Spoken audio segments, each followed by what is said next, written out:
right, good evening, everyone. I'd like to call this meeting of the Sterling Heights City Council to order. Please stand with me for the Pledge of Allegiance and remain standing for the invocation. I pledge allegiance to the flag of the United States of America and to the republic for which it stands, one nation, under God, indivisible, with liberty and justice for all. Dear God, please help our life. Encourage and wisdom to Amen. I don't know. It's the microphone. Madam Clerk, can we please have the roll call? Mayor Taylor. Here. Krasny. Here. Majak. Here. Radke. Here. Present. Yanis. Here. Present. Thank you, Council. We need approval of the agenda. Mayor Taylor, move Miss- to Mrs. Zarko. approve the agenda. Support. It's been moved and supported. Is there any discussion? No discussion. All in favor signify by saying aye. Aye. Opposed? Motion carries. First item on our agenda tonight is a report from our city manager, Mark Vanderpool. Thank you very Mr. much, Mayor. Vanderpool, if you can make it over the humming and buzzing. Yeah, I was trying to text our IT room downstairs, but if they Buzzing. can't hear it, we have a strange buzzing going on in the council chambers. I'm sure they'll correct it soon. Anyhow, I'm sorry. thank you. The Sterling Heights Ethnic Community Committee invites the community to join them for their second annual Dr. Martin Luther King Jr. Unity Walk on Monday, January 19th at 10 a.m. The event will feature opening remarks from our guest speaker, Bishop James Williams, a reading from poet Zigzag Claiborne, light refreshments, and a short 1-mile walk through our community, starting and ending at City Hall. Those of you who participated last year, it was kind of cold, a bit blustery. We had to shorten the walk some. I don't think we made it a mile, but we had a great turnout. And if it happens again this year, in fact, the weather is supposed to be a little colder on the 19th, we will shorten the walk, of course. So again, it's right here at City Hall on the 19th, starting at 10 a.m. So we encourage all of you to attend. And also I want to mention in that spirit, our city offices will be closed on the 19th, so please take note. The Sterling Heights Public Library has launched their first ever Little Free Sled Library. Some of you may have heard about this in the news. It received quite a bit of media coverage. For those who like to sled and would like to take a trip down the hill at Delia Park, great sledding hill, it will be located near the pavilion and the parking lot in the park's north lot. So please take note. So there's 30 sleds. You can simply check them out. It's free to residents, and it's a new amenity that we're offering. Now, it's not going to help next week, or I should say the remainder of this week into next week, because it's warming up, of course. But again, the weekend of the 16th, we're going to have a cold snap. So hopefully we'll get some snow with a cold snap, and you can be out sledding with these free sleds, I should say, your kids and teenagers maybe. And also a reminder that our ice rink is open Monday through Thursday, 12 p.m. to 9 p.m., Fridays until 10 p.m., and there's weekend hours as well. So please take note of our ice rink. It's been very popular already this season. And Mayor, lastly, our strategic planning session, which I know all of you are looking forward to, is scheduled for Tuesday, January 27th, begins at noon. This year's presentation topics include a short-term rental ordinance, neighborhood traffic safety, the future of library services, commercial right-of-way trees, future ideas for the Dodge Park Clinton River District, ITC path extensions, and many legislative topics, not the least of which includes improved regulation at the state level of fireworks, which really has grown out of control in heavily populated areas, metropolitan areas and communities like Sterling Heights. So we want to explore ways that we can push forth some ideas for the state to allow cities like Sterling Heights to improve regulation of firework use. So again, that is on the 27th, beginning at noon. And Mayor, that concludes my report. Thank you. All right, thank you very much, Mr. Vanderpool. Short and sweet today. You're welcome. Happy New Year. Yeah, thank you. All right, next item on our agenda tonight is a presentation. This is a presentation of the 25th and 26th recipients of the Sterling Heights Fire Department's Survival Coin. We do have a presentation from our fire chief, Chief Kevin Edmond. Chief Edmond. Thank you, Mayor, members of council. I'm here tonight to present both the 25th and 26th Survival Coin. As a fire chief with our department, this is a great honor to be able to reunite people that we bring back and also the responders. So at this time, I'd like to invite Mike up and the paramedics that kind of dealt with Mike. So approximately every year, about 300,000 people suffer cardiac arrest, and about 90% of them are fatal. What we really stress is this survival chain of having first responders there quickly or people that did CPR. So Mike was at his wife's studio that night and suffered this cardiac arrest. Two people that are not here today, one was a doctor and one was a physician assistant, participated in doing CPR to Mike before the fire department arrived. And that's why he's here today, to be able to do that. So it actually took about 8 times to reshock him before his heart came back. He had about an 80% blockage. So we're really happy that he's here with us today. And kind of this is a great program to kind of reunite. So I want to present you with the survival coin. Thank you. Appreciate it. Thank you. And what I'm going to give to you is both Chantilla and Leonard are not here. So what I have for them is citizen awards and also our challenge coin that we have that we give out to people for doing awesome work. So if you would make sure that they get those, I I will. appreciate it. Thank you. Thank you. Thank you very much. Thank you, guys.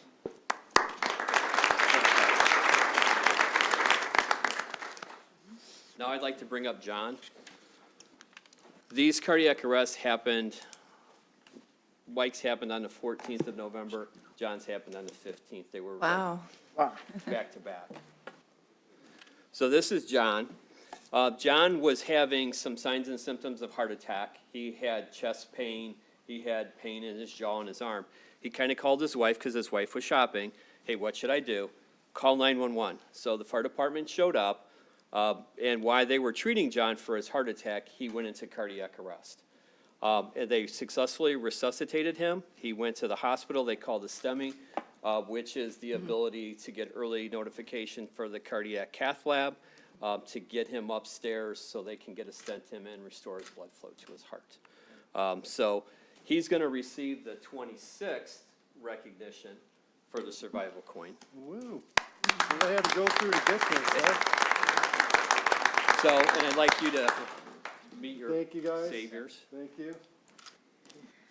Okay, so both of these stories really benefit the ability to know CPR and to recognize the signs and symptoms. Some of the things that we've done with this program, we've made it easier on our website to actually sign up for CPR classes. So if you go to our fire department website, one of the things you'll see on the front page is register for CPR classes. The other thing that we came back with last budget, we talked about AED cabinets. So this year, we're going to be installing 3 of them, one at Dodge Park. We already have AEDs at these facilities, but they're only available when staff is actually there. So they're going to be cabinets on the outside of these buildings on Dodge Park, Baumgardner Park, and Dahlia Park. Those would be the first 3 that actually have that. So I want to thank council for the support that you've given to the fire department and to be able to do these things that we do. So thank you. All right, one more round of applause. Council, any comments? Anyone would like to state anything? Mrs. Sarowski. He knows I'm always going to ask to say something because I'm a nurse, and this is always something that just always touches my heart. So congratulations to both of you gentlemen. I know that our firefighters and our paramedics are, and all of our first responders are bar none the best, but it just shows what what they can do to save lives and to save you, especially families. Congratulations to you. This is, I know this is your dad, your husband, and your husband as well, miss. And you love them tremendously, and I'm just so glad that we were able to give you some more time. And so that's all I have. And congratulations to our firefighters. Thank you, and paramedics, thank you very much for such good work that you do. And that's it. All right, thank you, Mrs. Sarowski. Mr. Radke. Yes, yes, Mr. Mayor, thank you. Chief, I hate to call you back up to the podium, but could you give us the firefighters' names who were involved in this? Because they're here, but they weren't identified to us, and we so seldom get out to the station houses to meet them. So I'd like to I know can bring who them these- all up and we'll Please, introduce them. Please, Come on that'd be up. helpful. Come on up.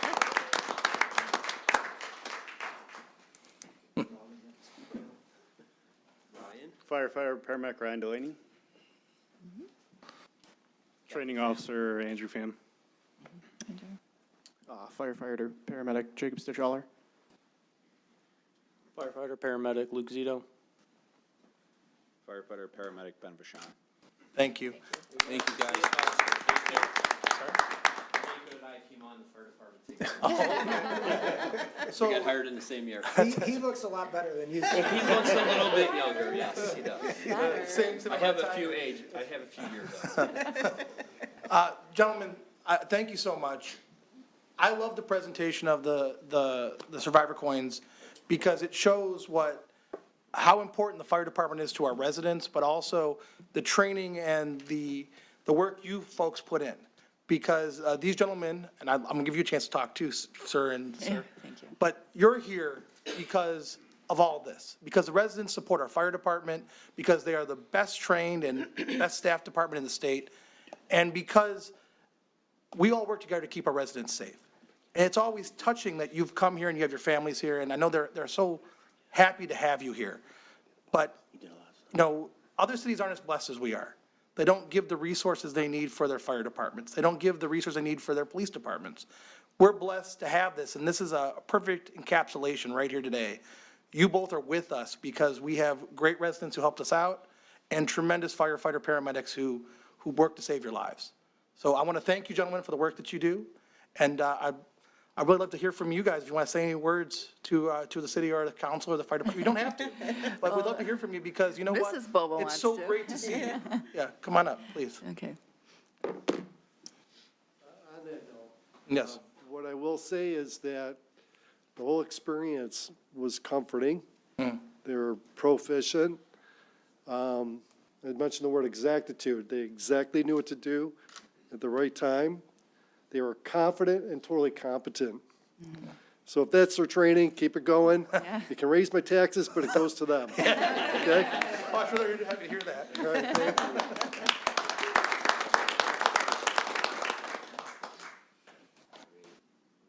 I don't know what else to say, but thank you. Oh. I mean, I actually thought you guys did a great job. Apparently I was out for 34 minutes, so, Well, God bless. and I'm shocked to be here. We are happy to see you. And we are so blessed to have you here. So it's just so amazing. And I think this young lady wants to say something too, but we're so happy to have you here. And this is just a perfect moment for our city because we do put so much work into it, but to see the success, to see the work that we do, it's touching to me. And I just sit up here. These guys are doing the work. No, They worked hard. we're happy to see you. That's it. Thank you, guys. I appreciate it. And come on up, ma'am. Yeah. Bubba, yeah. You want to come say something, ma'am? You raised your hand, so I figured like, I'm Don's wife. oh, please. I was present because I called the 911. I just wanted to say that these young men were operating with surgical precision. They identified, it was like they were one step ahead of the entire process. I was astounded, and were it not for them, I know for a fact my husband would not be alive today. He was in cardiac arrest many times. I am so grateful that you support. I can't tell you how valuable it is. And it amazed me even more, and I found out they're also firefighters. Oh, thank Yeah. you so much, ma'am. Thank We you. appreciate you. So I'll wrap my comments and just say from the bottom of my heart, thank you for the work that you do. Thank you on behalf of the residents that we serve. Every one of these is a life-changing event for you, but for them. Now, they're here because of the work that we do. So thank you and keep it up. All I have, Mr. Mayor. Thank you, Mr. Radke. Council, anyone else? I'll just echo those sentiments. I want to thank you guys for the work that you do. Recently, we've had a couple of really good police officer stories. We had a couple in the last, 3 to 6 months, a couple of police officers that rushed to a scene and were able to save a baby who was, or an infant that was either choking or not breathing. So I like to see the balance that where they're police, when the police get some good news and I'll tell you, it doesn't go unnoticed. I have people that approach me at work and said, you ought to do something. I work as like a trust attorney in my private sector job, and one of my partners said, you ought to give a free trust to those cops, that cop who did save the baby. And I said, well, listen, the reality is that's another day at work for the men and women of the Sterling Heights Police Department and the Sterling Heights Fire Department. So while I was kind of being flippant and joking, it is the reality that every day you're confronted with situations where people are having the worst day of their life, and you're there to save them. And so the families that are here, all of the smiling faces that are here are a testament to what an incredible group of men and women we have in our fire department. And so I thank you guys for dedicating your lives to this and putting your life on the line to save others. So that's all I have. We don't have any suggested action except for to give one more round of applause to everyone involved. Thank you. Okay, we'll move on to the next item on our agenda tonight, which is to consider adoption of the First Amendment to the Appropriations Ordinance for the 2025-2026 fiscal year. Is there anyone in the audience who'd like to speak on this item? If not, council, we need a motion. Mayor Taylor, Mrs. Zarko. resolve to adopt the First Amendment to the Appropriations Ordinance for the 2025-26 fiscal year. Support. It's been moved and supported. Any discussion? I think it's been explained, so I have nothing to add or ask. Council, with no further discussion, all in favor say aye. Aye. Opposed, motion carries. Next item on the agenda tonight is to consider adoption of the ordinance amending Chapter 29 of the Code of Ordinance to add licensing and other operational regulations for virtual currency machines and associated devices. Before we get into audience participation, I do want to just give special recognition to 2 council members from the Grosse Pointe Farms who are with us here tonight. If you recall, this, what do you call it, cryptocurrency, Bitcoin ATM ordinance was something brought to us by Mr. Radke that he had seen passed in Grosse Pointe Farms. And so we were able to take this torch on and hopefully use our platform to get other communities to rally behind it. And it's one of these unique ordinances and unique actions that happen at city council where it's hard to imagine anybody being upset about it, hard to imagine anybody objecting to it. So I want to thank you both for being here tonight and your leadership on this issue and indirectly bringing it to our attention. It did exactly what we're hoping to do for other communities as well. So thank you guys. With that being said, is there anyone in the audience who'd like to speak on this item? Yes. Yes, sir. Councilman.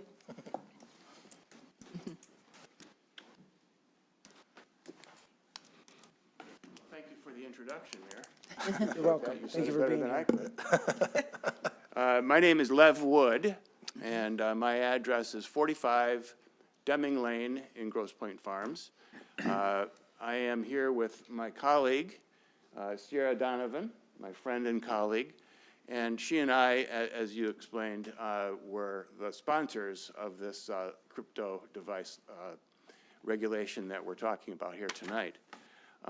What I wanted to do, if I could, Mr. Mayor, is just take 5 minutes and go through kind of the sequence of events, the timeline that we had in terms of how it is that we came up with this ordinance, and then if there's any questions, we can go right ahead. Back in April, or in March, we received a public safety update from our police department, which we get every week. And in that email that he sent out, we find out about crashes and we find out about DWIs and everything else. And in one paragraph, he wrote that one of our residents fell victim to a scam. And he described that the caller had contacted our resident who was encouraged to deposit $20,000 into a Bitcoin machine located in St. Clair Shores, and that then if he did this, he would receive $50,000 in return. Quite a great deal. And people in the right mind might say, oh, this is crazy, but you know, you never can tell what people say on the telephone. The officer went on to describe how this gentleman was frustrated and very, very sad. He couldn't get his money back. And then, kind of off the cuff, our public safety officer said, I would like to see all Bitcoin machines removed. So Sierra and I talked about this after our meeting. And we said, well, we really should do something about this. Coincidentally, the next month in April 9th, Attorney General Nessel had a article in the paper, an op-ed, and she indicated that because money sent through Bitcoin ATMs is nearly impossible to recover, and these machines lack oversight and regulation, they have become an attractive option for criminals engaged in fraud and money laundering, targeting older people. And we took this as being something that, you know, we figured we're on the right course of action here if we were to go ahead and create an ordinance. Following that, we found out that Senator Dick Durbin from Illinois also had a legislation in the Senate. So following all of this, in April, at the end of April, Susan Tompour from the Free Press also wrote an article. So all this kind of came to the head. And she wrote that one simple phone call set off a scheme that ultimately enabled someone to steal this lady's entire income tax refund and drain her savings account at a local credit union.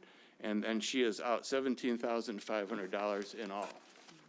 So that's pretty terrible. So we met with our attorney, we talked to our mayor, our city manager, and in May, we had a discussion of this whole idea, and then in June, we had a preliminary discussion to put this on the agenda for the following month in July, and we voted on it in July. And so subsequently, we have this, and we didn't know it, but we were the first city in the state to have this type of regulation. So that's where we stand now. Then City of Harper Woods took our ordinance and they massaged it a little bit, and now they have an ordinance. And now you folks tonight are thinking about doing something. Now, I don't know the exact differences between our ordinance and yours. That would be up to your attorney to talk about that. But I know there are some differences, but I'm really glad that you're doing this. I'm hopeful that you'll pass this ordinance, and if you've got any questions, I would be happy to answer. Well, thank you very much, Councilman Wood, for being here. Appreciate your leadership, as I said, and hopefully this spreads far beyond just Sterling Heights and Grosse Pointe Farms. Actually, that is a very good point, sir. It's really terrific that our city did this ordinance. It's great that Harper Woods did it. It's super good that you guys are doing it, but we're little islands in southeast Michigan here. In order for us to actually have effect to help our residents, the best thing that we can do is put pressure on our neighboring cities and townships to have them all do the same thing. So that when a bad guy calls a resident in Grosse Pointe Farms and says, take your $20,000 to Novi instead of someplace in St. Clair Shores, they're going to say, no, forget it. I don't want to do that. So what we need is a buffer of cities in the southeast Michigan region that will keep our residents hopefully protected, right? Or we could have a statewide ordinance or law that would be the best. But I don't know about that. I have talked to the MML folks, so they're aware of this. Good. Good, well, thank you Okay. very much. you. We appreciate you. Yes, ma'am.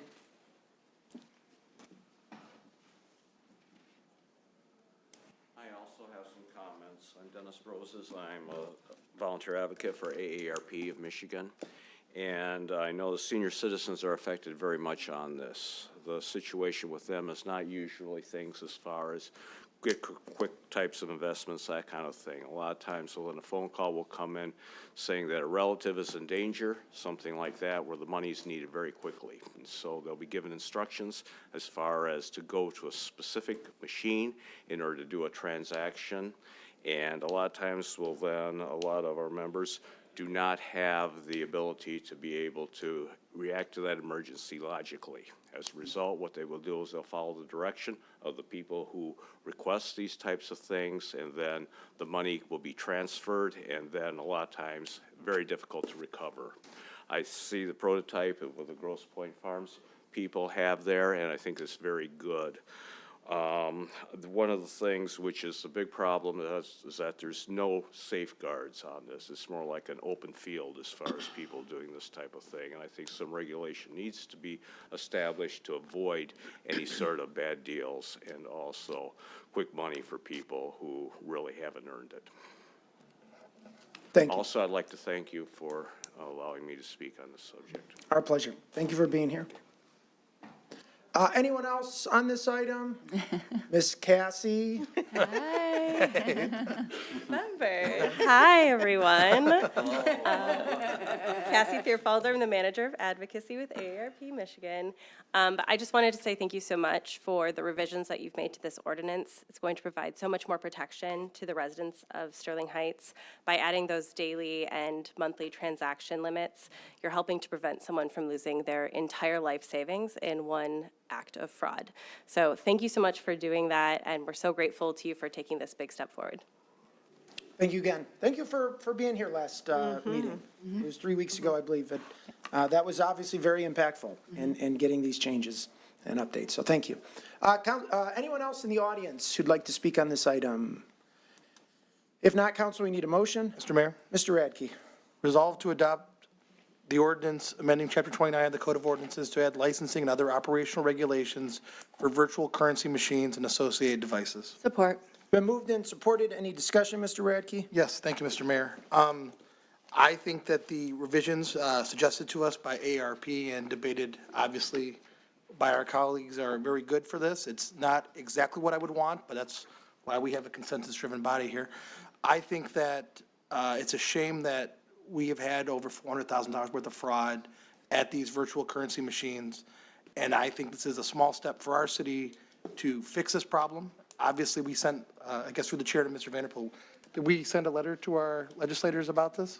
We're waiting for the approval tonight, and the letters will go out tomorrow. Excellent. Because I think this is a statewide problem. And I think that some of the fears we have here are that people will be sent outside of our community to other communities that don't have regulations to have fraud committed against them. But we can only do our part, and this is a great part of it. I appreciate the council members from Grosse Pointe Farms for coming. I read about it in the paper. That's how I got this idea, because you had this idea, and it's a great idea. And I was shocked that I'd never seen it or never considered it, because I'd seen the virtual currency machines around town. And I guess I never thought anything about them, that they didn't have regulations and they weren't protected, and they aren't ATMs in the traditional sense. You can get money out of them, but it's a different procedure, more apt for fraud. So I'm glad that we're fixing this, and I'm going to be in support, obviously. I think this is a very good thing we're doing. Thank you, Mr. Mayor. All right, thank you, Mr. Radke. Mrs. Sarowski. Yes, thank you, Mayor.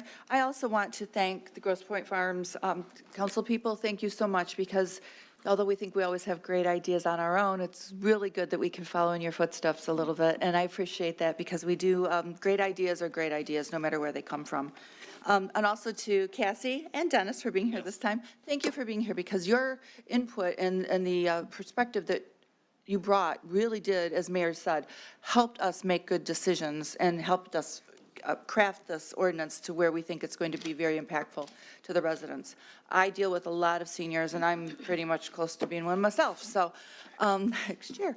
So I don't understand cryptocurrency. I'll be perfectly frank. It is very convoluted. It's something that's different than, I'm still hoping that, Fort Knox had gold, but here we are. So in this respect, I want to thank you all for your help, and to my colleagues, because to protect our residents is our biggest job.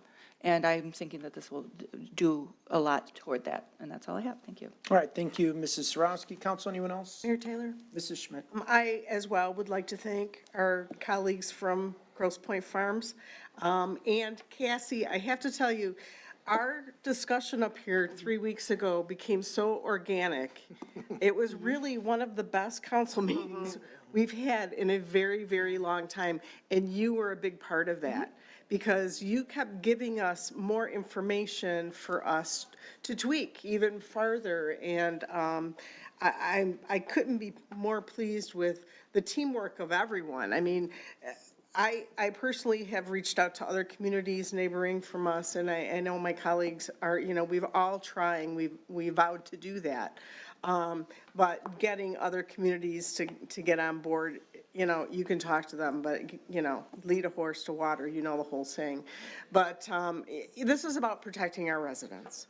And now our residents can't go to Grosse Pointe Farms, and your residents can't come to Sterling Heights without a lot of regulations in place and safety nets. So thank you to everyone involved, and I look forward to this passing tonight. Thank you. All right, thank you, Mrs. Schmidt. Mrs. Zarko. Thank you, Mayor Taylor. I'll be brief. I too want to thank everybody that was involved in making these decisions, helping us make a decision, especially our colleagues from Grosse Pointe Farms and from AARP.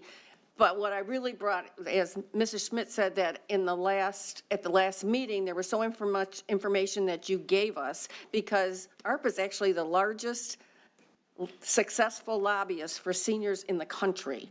And I think we need to use your resources more in making decisions, not in our ordinances, but even in some of maybe the discussions that we have at our senior center. So I hope to see a lot more of you here in the city in the future. So thank you all for all of your help. We appreciate it. Nothing further. Thank you. Council, anyone else? Again, I want to thank you guys for being here tonight. I want to thank AARP for being here as well. To our legal counsel that worked tirelessly to get this right, our council members who debated this and worked on it until we got it as good as we think it can possibly be. And most importantly, we want to do anything that we can to protect vulnerable populations, and this is certainly a huge step in the right direction. So yeah, it's a great victory for the people of Sterling Heights, and hopefully it'll pass on to others around us in the state of Michigan and beyond. So, council, with no further discussion, all in favor say aye. Aye. Opposed? Motion carries. All right, yeah. Okay, moving on to the next item on our agenda tonight, which is the consent agenda. Is there anyone in the audience who'd like to speak on any item on tonight's consent agenda? If not, council, we need a motion. Move to approve the consent agenda. Support. It's been moved and supported with no discussion. All in favor say aye. Aye. Opposed? Motion carries.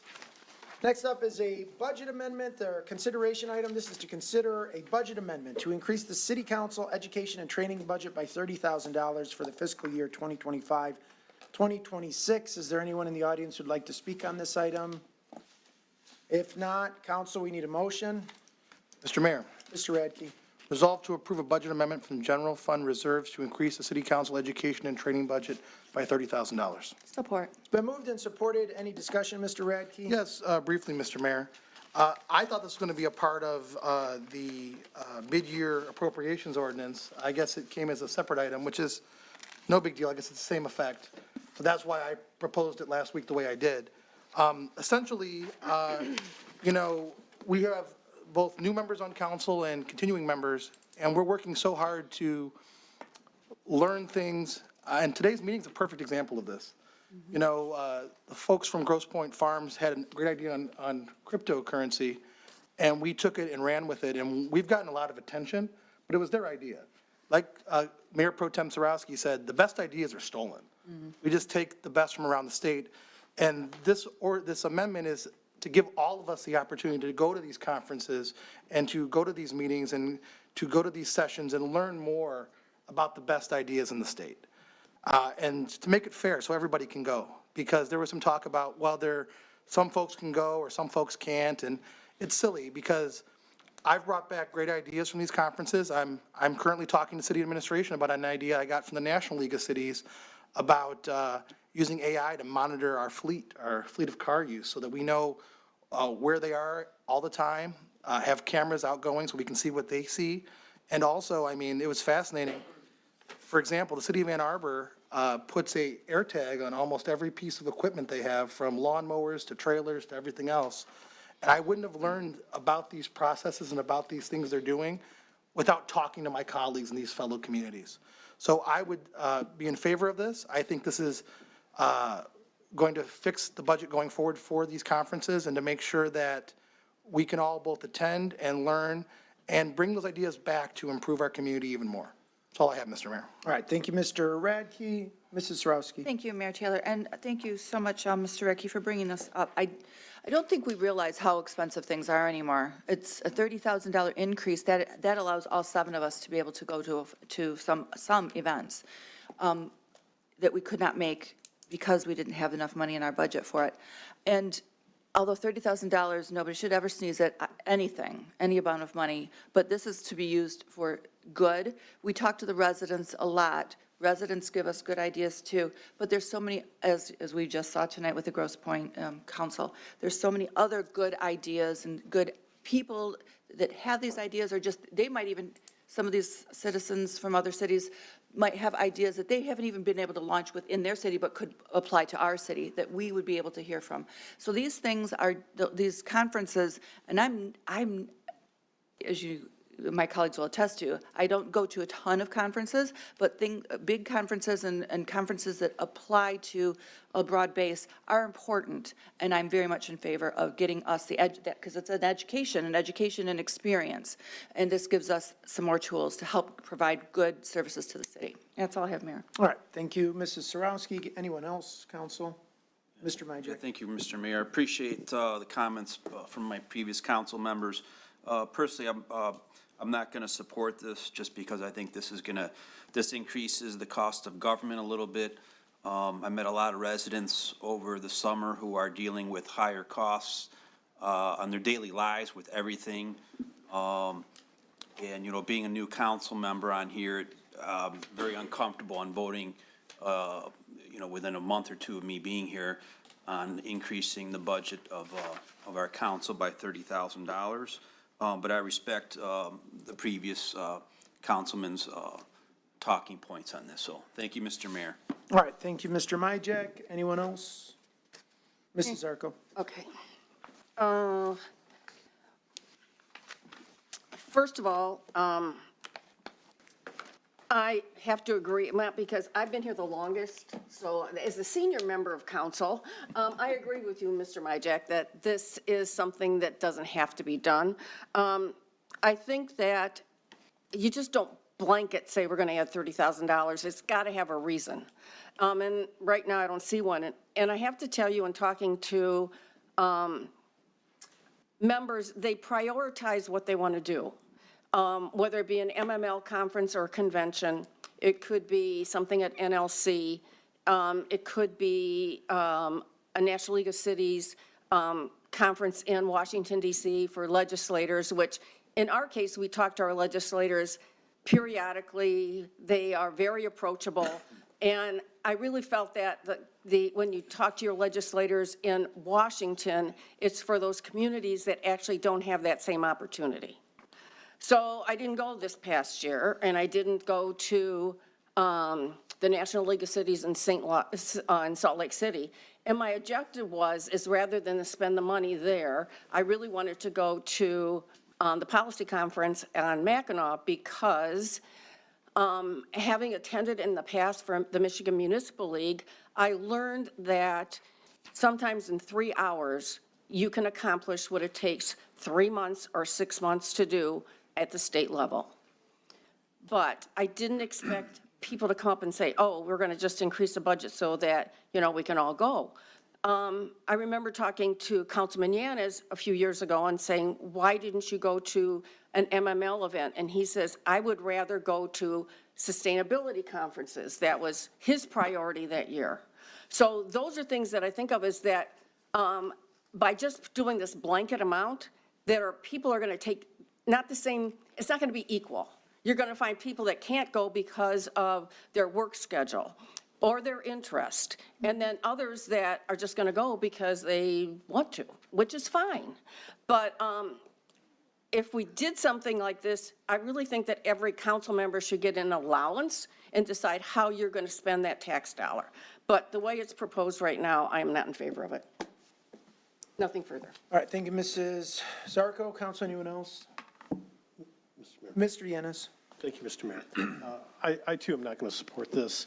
I would much rather, if we're going to give $30,000 for education, give that to the employees, so our employees who show up here to work every day can have a better education. As we just saw, the importance of education actually saves lives. And I remember when I worked for the fire department, you know, trying to make sure that there was enough money in our budget so I could go to a advanced cardiac life support training. There was a 3-day training to learn how to read 12 lead EKGs and all that stuff. But there was no guarantee that the money was going to be there to send me as somebody who showed up to the fire department every day and, you know, to potentially save a life. You know, I appreciate the fact that legislators need to be educated. I learn a lot from the materials that I read. AI is frankly unbelievable, the amount of information that is aggregated and put right onto my phone or my tablet.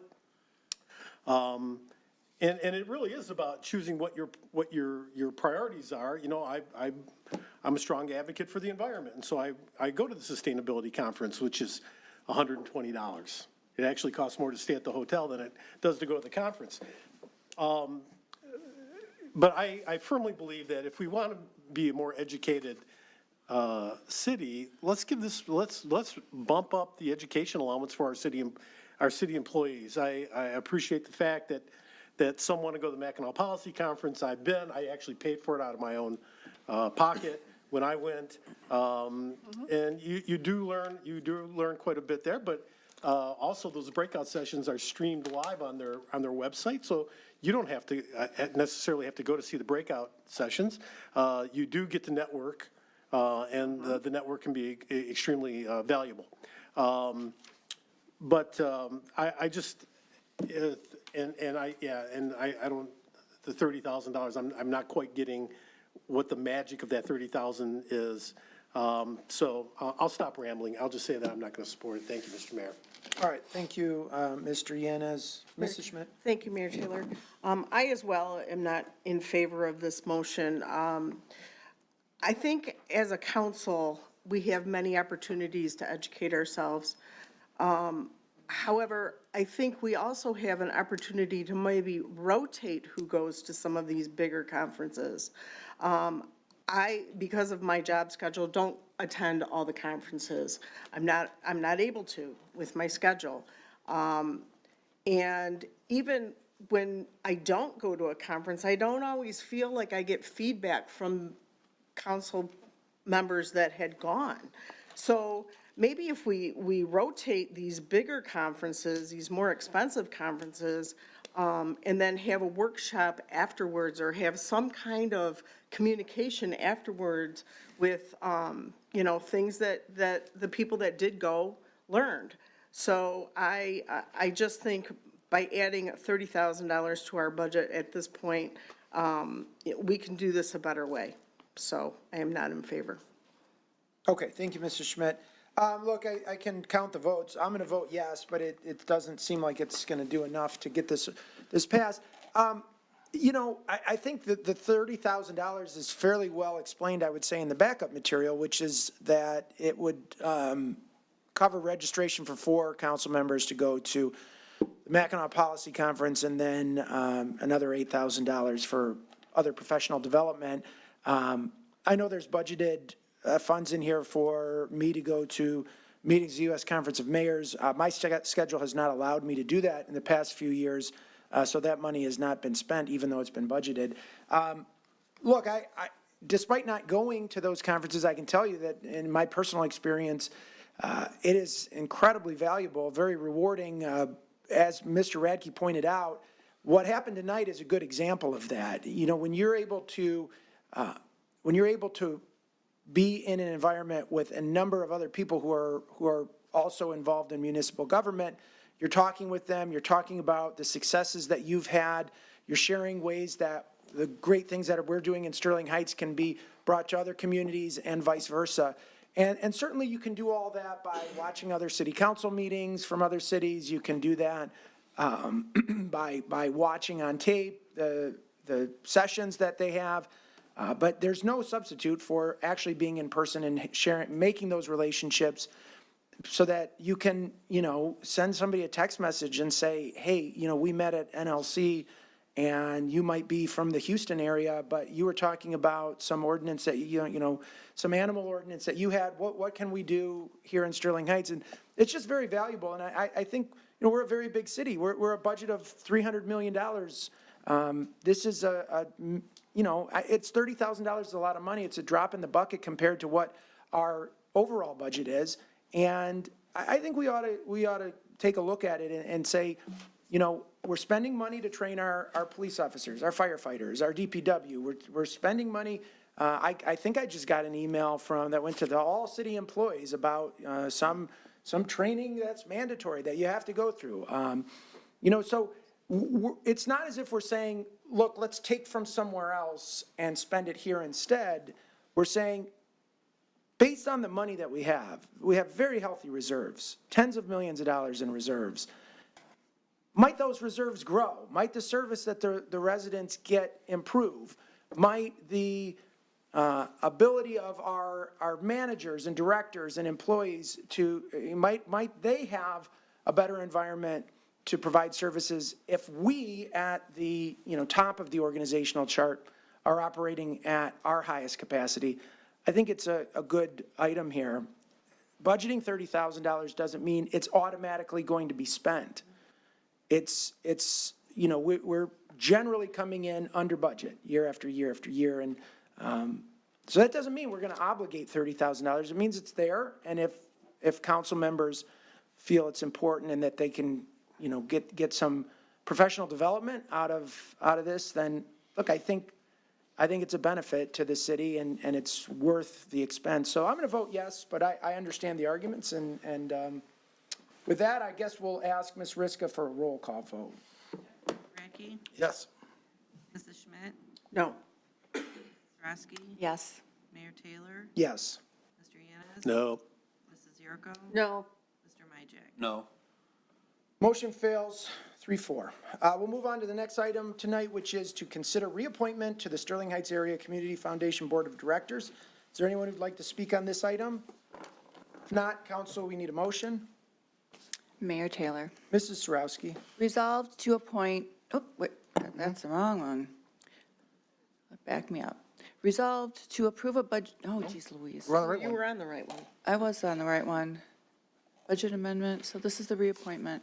Okay. I don't have any comments, but I am ready to make the motion. Resolved to appoint Mary Smolensky to the Sterling Heights Area Community Foundation Board of Directors to a term ending December 31st, 2028. Support. It's been moved and supported. Any discussion? No, she's a lovely lady. Council with no discussion, all in favor say aye. Aye. Opposed, motion carries. We'll move on to communications from citizens. Is there anyone who'd like to speak on any item not on tonight's agenda? Ms. Chi?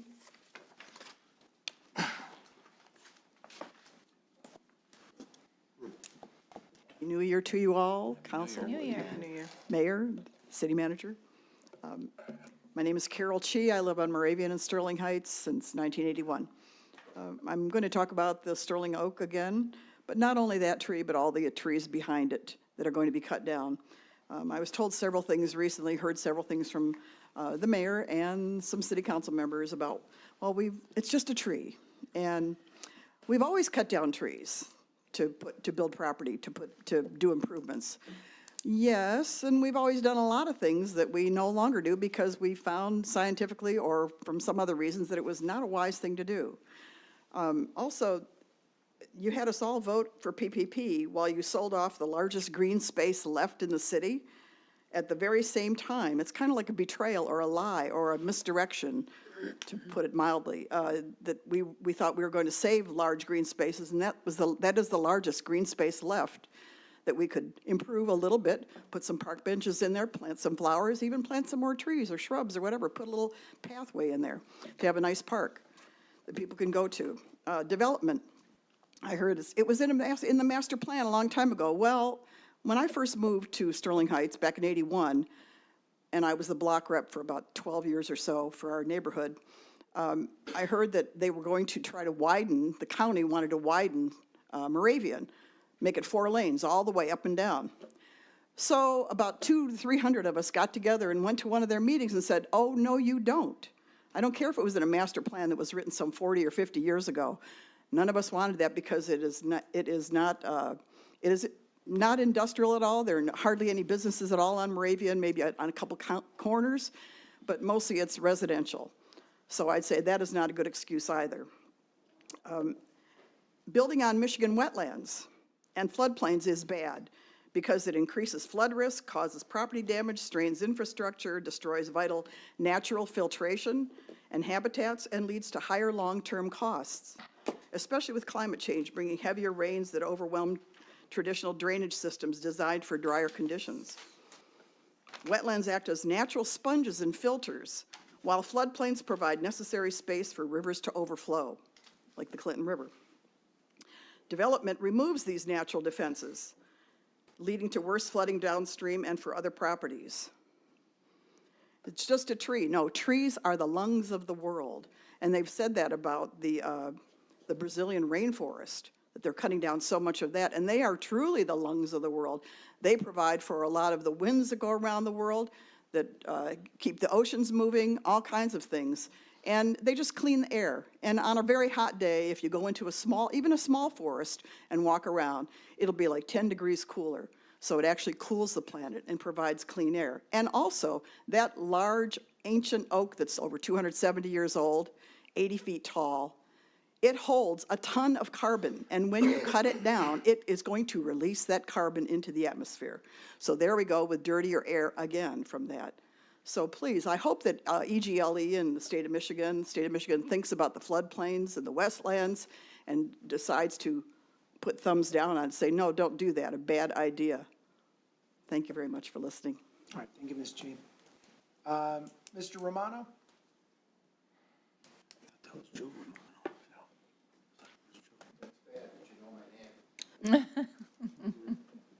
I want to thank City Council, Mayor, for having someone contact me last month about the vehicle that was ticketed. It was resolved. The person, I'm not going to say who it was, when he contacted me twice, the first day right after the council meeting, he said, explain to me what it is. He says, okay. Then the next day he called and said that I have some ideas for you on how to get around this ordinance. And one was to get the ladders off the truck and store them in the garage, or use and then the next day you put them back on the truck and go, or get a portable, one of the folding ladders and put it inside the truck. And that's no good because it has to be, all ladders that servicemen use have to be OSHA certified, and those foldable ladders don't cut it. Then he also said, how about if you take your name off the vehicle, scrape it off so it doesn't have any name on it. And I said, well, the problem with that is, just like anything, when a customer calls and asks for your services, they would like to know that when the person drives up, oh, they see a truck with the name of the company that they called. Sort of like when the police stop you, I know you like to see Sterling Heights Police on the side. The police have done very well by getting those newer stickers that on the black cars you can, unless you see, but that's basically it. Then when I went to court, because I still had to go to court, went in front of the judge, we talked, and the funny thing is there were some other people, there were other people there too that got their cases dismissed, and the problem is with the ordinance, okay? Your job is to pass laws, the police's job is to enforce the laws, and the judges are there to whatever day they go. I'm here because I believe the ordinance 37 has some, I read through it, And it is like a catch-all of all things. If we don't, if someone doesn't particularly care about how your house looks, or you got your C-click fix, they put it down, the police have got to go out, or code people have to go out and write a violation, or whatever it is. In my particular case with the truck or the van, in the ordinance that you have, it says commercial, 3/4 ton, used for commercial purposes. It can only go up to 3/4 ton. Then down farther, there's one that says truck, where it says is in conflict with, it can't be in excess of 1 ton. So we have a conflict with 3/4 and 1 ton, so that a truck could be a commercial truck rated at 1 ton, or you could have a residential truck that, so it's sort of convoluted here on what it is. How can you have a 1-ton truck, but you can't have a 1-ton van? I don't understand it. So maybe something has to be rewritten. I don't know, maybe the attorney has to look at it, but I feel that, and I still don't have a job because I had to get rid of the truck, and part of it being on call was that I was able to have access to a truck immediately to go from my house to the customer's house. So I feel that maybe the city attorney should look at this, maybe the council should look at this, and maybe fine tune this. But that ordinance is sort of like really, if you piss somebody off, they can start saying, oh, your travel trailer is being stored on the lot, we need someone to come out there and take a look at it. Or if someone's got their boat with their canvas over it and it's sitting on the side lot of a corner house, then you waste time with the court and the police and start adding up the money. Okay, That's what I have to say. we will look into it, sir. Okay. Thank you. Anyone else under community? Yes, ma'am.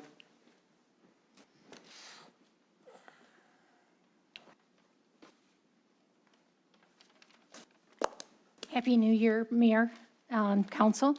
My name is Rob McGregor, and I represent the Metro Detroit Petroleum Alliance. And I'm here to speak on Sheets.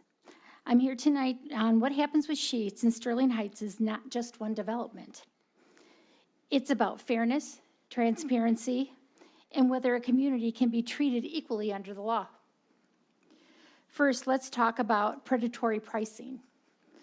Sheets operates a business that's designed to undercut your local businesses, the mom and pop stores that have been here forever. They can't afford to lose that much money for years, so they end up closing, and then Sheets stays. Then they rise their prices, the community loses because that alliance between your mom and pop stores and the people of your community are those are the same people that live here and make a difference. Second, another conflict of interest that has been acknowledged has been Oakland County's chair of the, the commissioner, Dave Woodward, and also the law firm that also works under Sheets, which is Kurtz Hell law firm that represents them. They also represent many municipalities also, which becomes an issue where people don't trust. They want to make a difference in what's going on. This undermines everything that you have appeared to make different for your local government. You want to be upstanding and show them what it is. That's why you had the moratorium against gas stations in the past. Third, Sheets does not invest in Michigan. They are a company out of Pennsylvania. Their money and all their profit go back to Pennsylvania. So when it comes to their lease plan, their lease model, they don't care about what happens. As we look around, we see the Rite Aids. In Waterford, where they had their distribution center for Rite Aid, it now sits vacant with every store across the state. They only leased the buildings, they didn't buy it. Now we're stuck in Michigan with all of that. That's what Sheets does. If there's any leakage, and makes it a 307 site, it's either the person that owns the land, and if they default on it and say, I don't want to do this, then it's the city that's going to be picking up that mess. Frankly, 307 sites cost too much to fix any longer. And Sheets needs to be accountable. If they want to invest in Michigan, then they would be buying the property and they would be doing it in a way to make this a different way of doing business. As we finally go through different things, there's double standards. Local gas station owners are subject to moratoriums, and they have been told no when they've come here and they've talked about the rules. The same rules are flexible for a application that is large and well-funded by a corporation. That's not fair. That's not good government. And that's not what trust is built on, but the residents and small businesses. Sterling Heights should support local investment, fair competition, and the enforcement of its laws. It should not be bending zoning laws and overlooking conflicts of interest and dismissing community concerns simply because a corporation is big and powerful. This decision will say a lot on who are the city of Sterling Heights and how you operate and who you choose to stand up for. I thank you for your time. I know you have another meeting on this one. That's going to be on the 20th. I will be there also to speak on this. This is something that's near and dear to my heart. I've had to close down a few 307 sites because the environment is the only thing we have to live by. All right. Have a good day. Thank you, ma'am. We are, Mr. Vanderpool, what's the date that this is going to come back before us now? March 3rd. Thank you, Mayor. March 3rd, 7 PM is a public hearing. It'll come back, I shouldn't say come back, it'll come up March 3rd. Anyone else on communications from citizens? Yes, ma'am? I'll take you in the front. I'll get you next. No worries. Good evening. Sorry, laryngitis, so I'll try my best. But my name is Rami Youssef. I'm a Sterling Heights resident for 30-plus years. I'm also a business owner at 15 Mile and Mound, BP gas station that also houses Amos Yami Shawarma. I stand before you for two reasons. As a resident, a longtime resident, children gone through the school systems, now through they're employed by local businesses around us. So we've been here for many reasons. And as a business owner also that has employed, been here, given back, lived through the Mound construction, and luckily we're still here. So, so for all those reasons, I stand before you. Also concerned with the Sheets coming into our city. As far as a personal, I don't know what more they're going to bring to the city as far as new entertainment, new residents, housing that would be affordable so I can get rid of some of my young adult children that are still with me because it's either X amount of homes or nothing, so I still have them. New entertainment and restaurants, anything of that nature, that's nothing that they're going to bring to us that we don't already have in the smaller businesses. We have restaurants, we have employed people that are local. We not only have, we employ probably any place from 20 to 30 positions outside of the gas stations that bring in vending, bring in different things for the stations as far as accessories, different things for the restaurants, all outside of the business, but we buy from them, and they are local people. So this, again, Sheets does not do any of that. They have their own local buying power. They don't really need to. They view themselves as a family-owned, but when you have 750 gas stations and your people that you have running the newest location are all people come in from Pennsylvania, all trained and housed in the apartments, the hotel next door, those are not local employees. Those are people they brought with them and are going to be training their individuals. So what you're seeing today is not going to be what you're going to see forward because if we weren't family-owned, I'm not sure that I can employ that many people. That's not that many people wanting to do that much employment outside of it. It's truly a diamond nickel business. We've done very well, but it's because we're hands-on in these businesses. There's not much room when you're hiring out. So I don't know how they plan on doing that. And so that's just, kind of what I wanted to bring forward. I'll save my voice for the rest, and I'll look forward to the next meeting. All right, thank you, ma'am. Thank you. Next.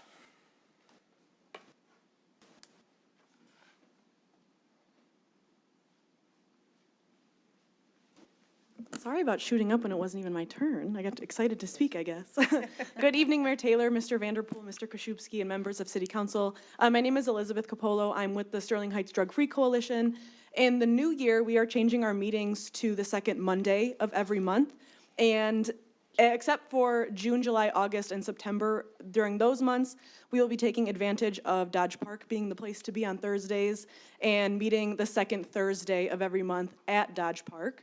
We did that in 2025 in June, and it was a really successful turnout, and we had a lot of fun being there too.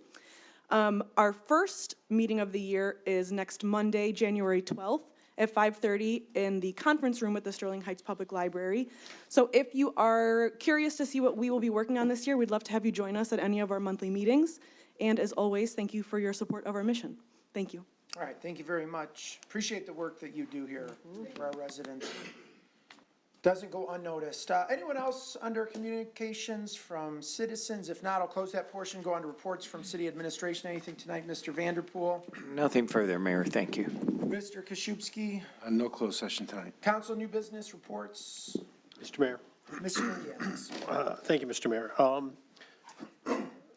First of all, in regards to the discussion on city council education, through the chair to the city manager, does the city have a corporate account with any publications like Cranes or Gongwer or MERS or anything like that that city council can access?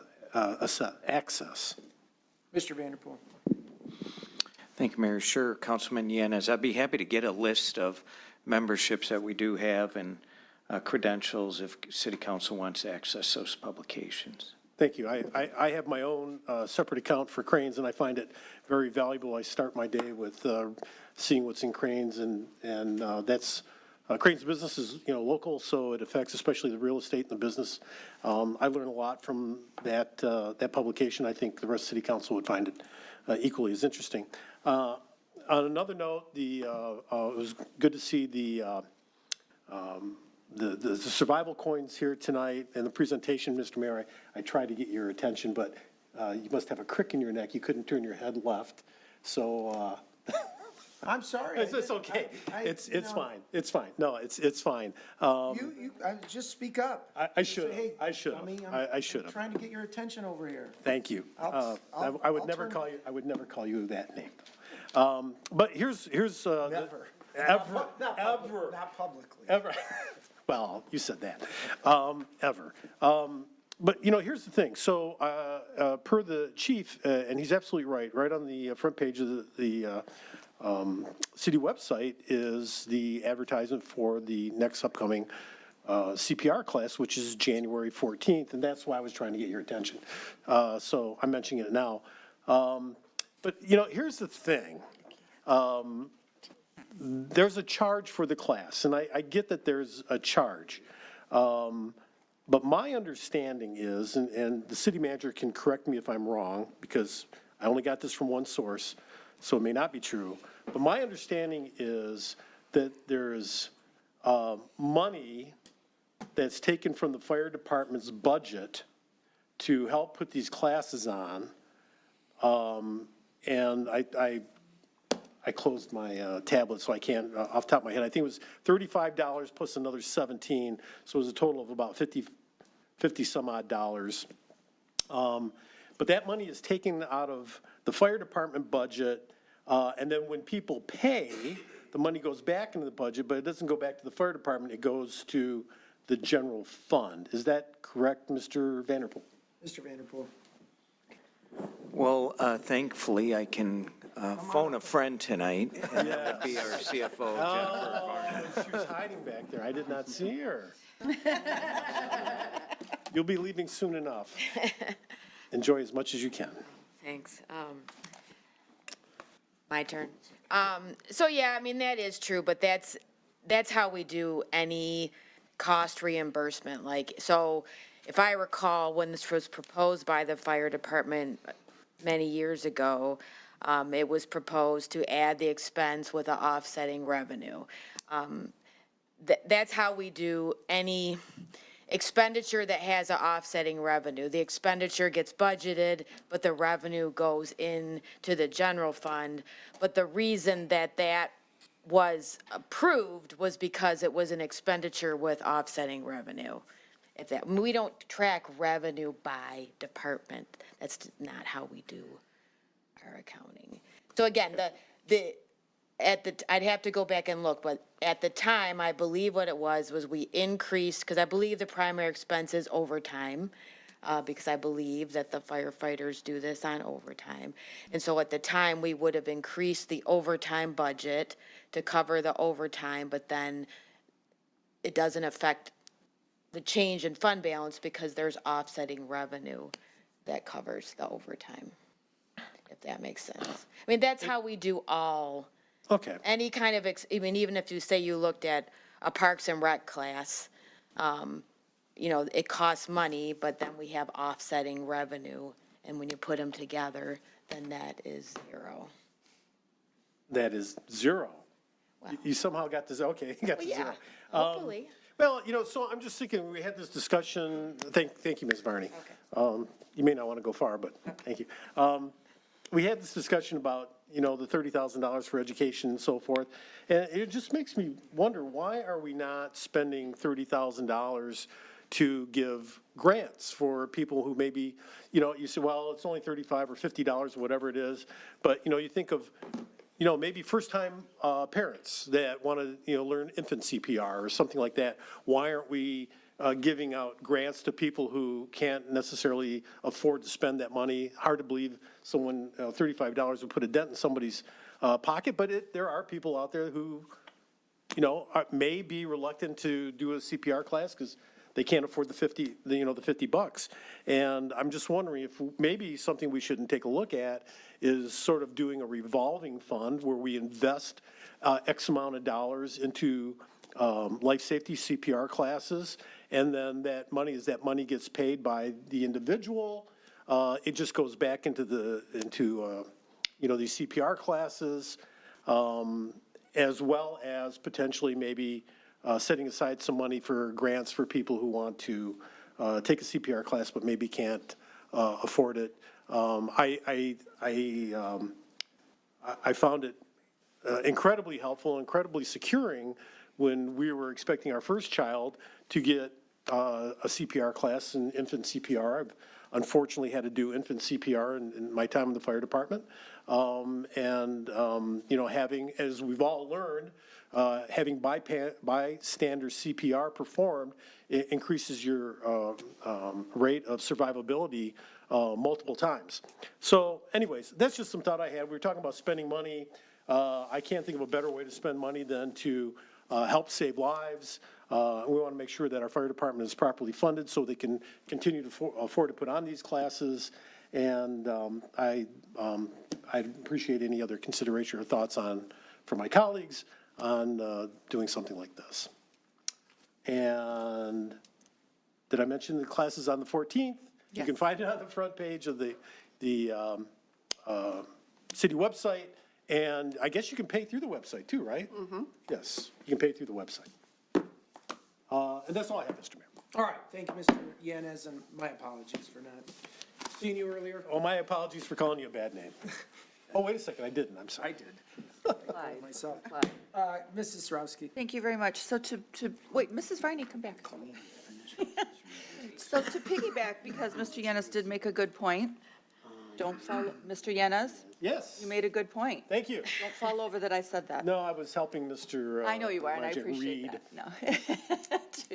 To read. Must be hard for him. Anyway, so to ask the question, you brought up, we should have this, maybe we could have this, do we have, through the chair to Mrs. Varney, I don't think I need to do that now, but I'm doing it anyway.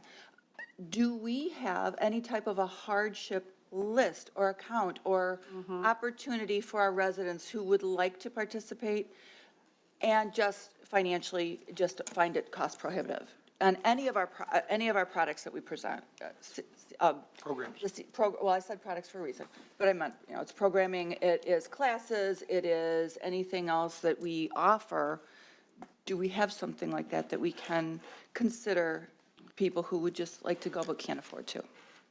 I mean, for this in particular, I would say not at this time. What I would suggest is that, I could get together with the fire chief. We could come up with a program.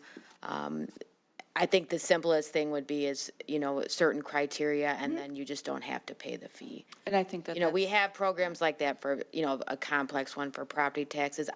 I believe Parks and Rec has something like that, so what I would suggest is that I get together with the fire chief, and if it's council's desire, we come up with a proposal. No, and I think that that's absolutely appropriate. I think that not just in this day and age, but in every day and age, there's always hardships, and we should be able to accommodate. That's what taxes are for, is for equitable reception of services. So I think that that is a great idea, and I'm going to credit Mr. Yanez for that. And I'm supporting it. Don't faint. Anyway, and also, I do want to speak on the education fund, that $30,000. Not that I was thumbing my nose to the residents or saying, oh, just spend $30,000. I think that things are so darned expensive that they should be, we do need to increase it. We can do that at the budgetary level. However, I really do like, and did not occur to me, but I really do like an allotment per council person so that we have, it's like you have tuition, you can go, you have a certain tuition fund or whatever.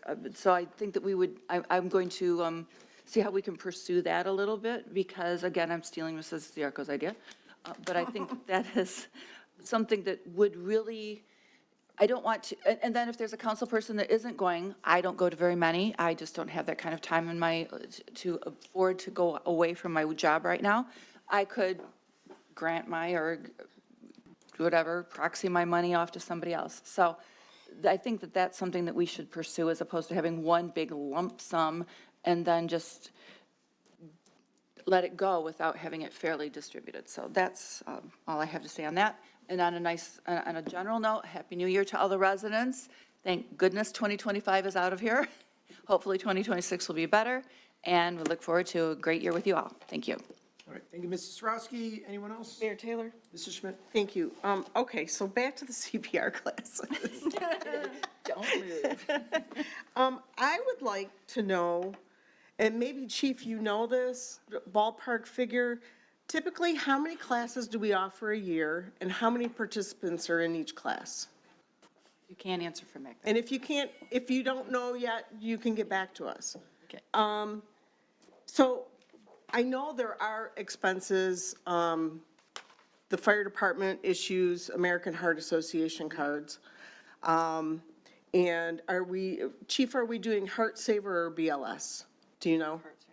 Both. Okay, so there's a different price involved in BLS cards and in Heart Saver cards. You have to purchase books, you have to purchase mouthpieces, there's equipment to purchase. So we are utilizing some of that money that those residents are paying for the class. That being said, I would like to see them offered free. Not on a hardship, but if we're really going to push safety in this in our community, let's really break down the numbers. And really, the basic resident needs Heart Saver. I think. I think BLS is a little overkill for a layperson. Heart Saver, and it's a 2-hour class. So I just think maybe we limit the number that we do every year, but let's see if we can fit that into the budget, and it'd be a first come, first serve.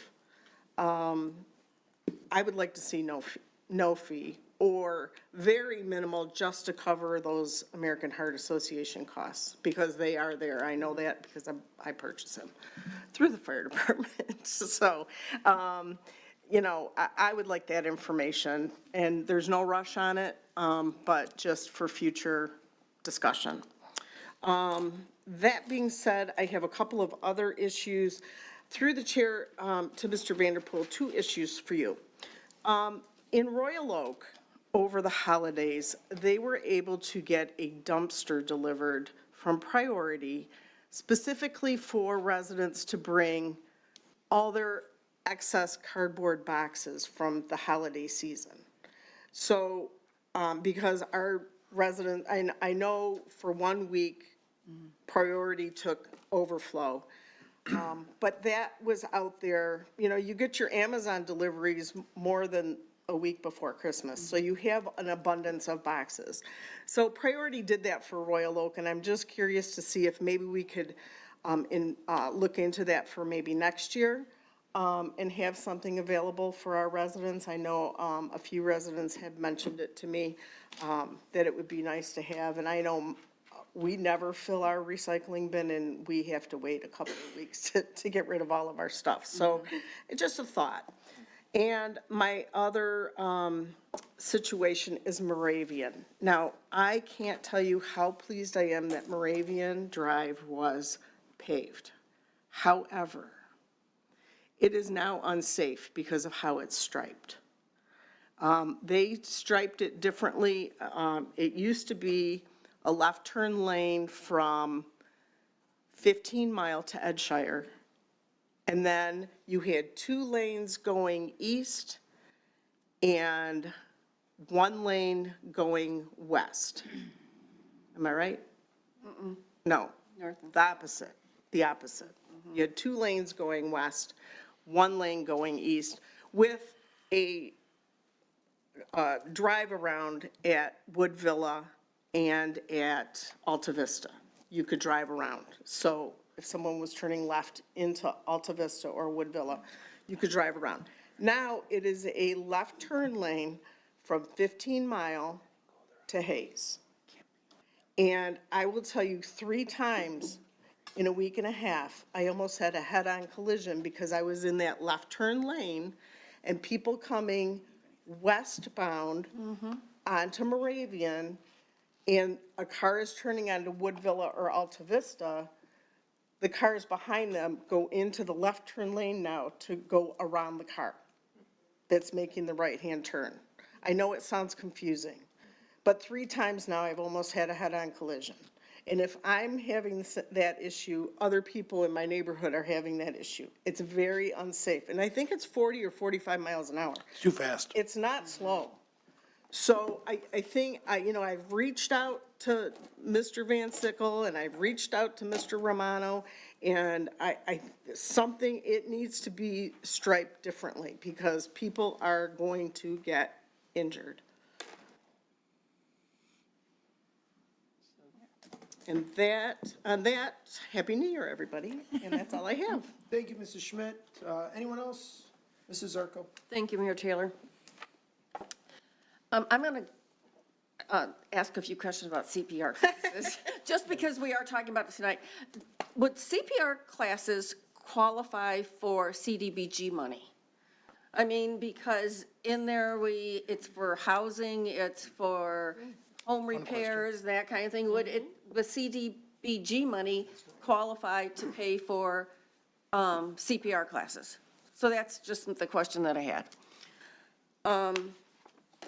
The other thing I want to find out more about data centers. And I know that we got some background information on it, but when I see that, you know, data processing computer centers have been permitted use in the above 5 zoning districts by an ordinance that was adopted in 1978. I think that we have come a long way, and AI I want to find out more about the objections in other communities and how it could impact us if somebody decided to put a data center at 16 and Mount. So those are things I want to find out. And over the holidays, I happened to talk to somebody that was a CFO of a small energy company.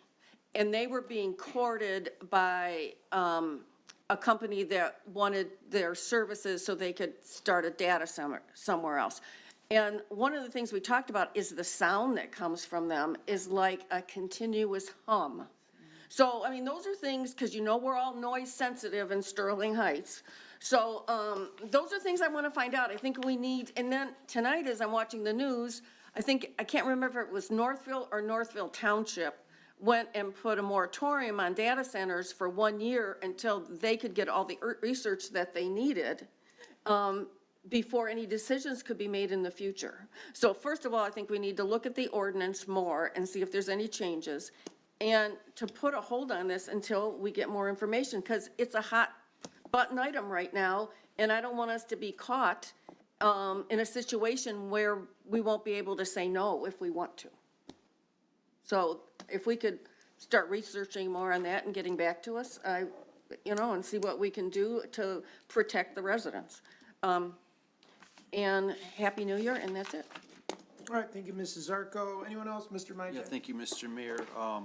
So there's, I believe, 4 council people planning to attend the policy conference up north. That is taking place in a couple months from now. So through the chair to Mr. Vanderpool, maybe Mark, you can help us to keep us posted on things happening at Lansing, because I've been to this conference before as a former county commissioner.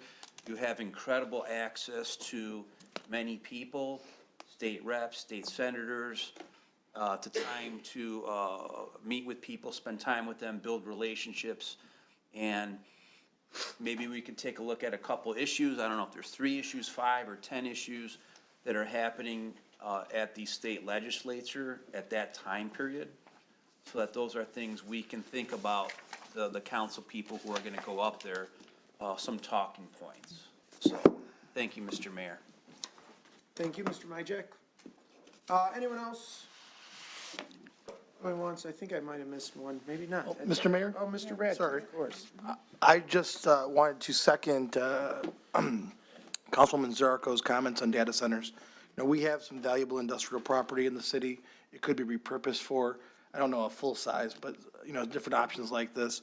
Maybe we should put a moratorium in place, or at least investigate, because these are new things. They're taking up a lot of space, and I would hate for a situation to happen where a new item is brought to us and we don't have any kind of structure or framework for how we should even evaluate this thing. So I think we really do need to get not just a report, but some thoughts on either where they should go, how it should work, or even best practices other cities are putting in place to, not just a hum, but water, electricity, setbacks. Should they be near neighborhoods? Right now they'd be allowed, I guess, in general industrial, but I think that there's some real complications which these are different. So I'd like some information on that. I would also, I second Councilman Majak's comments. I think the city is very good at keeping us up to date on issues in Lansing. I've always used my time with legislators to push the policies I think that'll best benefit Sterling Heights, but some background can be beneficial. I want to wish the residents at home a very happy and prosperous 2026. I'm glad 2025 is gone. Hopefully 2026 is better. So with that, that's all I have, Mr. Mayor. All right, thank you, Mr. Radke. Thank you, council. I don't have anything that I want to add to the CPR debate, but I think it was a good one. And whatever we come up with, I think it'll be a good improvement on what's already a great program. Look, I don't want to dwell on this too much, but I do want to just reference something. So we're going to be able to talk about the Sheetz gas station proposal at a future council meeting. So I'm not going to go into great depth about it. But what I would like to hear, to the extent that there are residents, business owners, or other stakeholders who are interested in this issue and want to present reasons why the city council should consider one thing or the other, I just have to tell you, what's not at all convincing to me is saying they're going to offer a product that too many people want. If that's the argument, then my job is to give the people what they want. I'm a politician, I'm an elected official, I'm a government official. If I'm not doing what the people want, then what am I up here for? What am I doing? Giving the people what they want is what every elected official, what every person that works for government should sort of be guided by. I'm not saying that just doing what people want blindly is the only thing that matters. But what I'm hearing is their prices are going to be too good. Their their service is going to be too good. We're not going to be able to compete with them because their products and their services are too good. I'll just tell you, that's not going to be convincing to me. It might be convincing to my colleagues. I don't speak for them. I can't speak for them. This is expected to be a hot button issue because it has been in every other community. Frankly, I don't know Dave Woodward. I might have met him once in my life. I don't know if I have or if I haven't, but I don't see how he has any relevance to what we do in the city of Sterling Heights. So if there's legitimate reasons that this is going to be bad for the community, I'm all ears. And I'm going to do what I can to support the community.